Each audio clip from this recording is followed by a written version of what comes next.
যেসব মুসলিম কান্ট্রি দেশগুলো আজকে চুপ হয়ে রয়েছেন, ইরানের বিপদ দেখেও নিজেদের স্বার্থ নিয়ে পড়ে আছেন, একটা কথা মনে রাখবেন, আজকে ইরানের বিপদ আছে কিন্তু আপনাদের বিপদ আসতে সময় লাগবে না।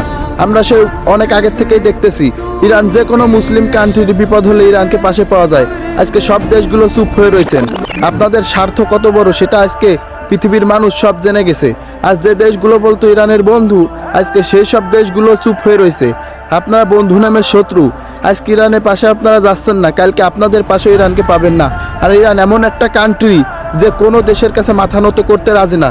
তারা যদি আমেরিকার কাছে মাথা নত করতো, তারা আজকে পৃথিবীর অন্যরকম একটা শক্তিশালী দেশ হিসেবে থাকতো।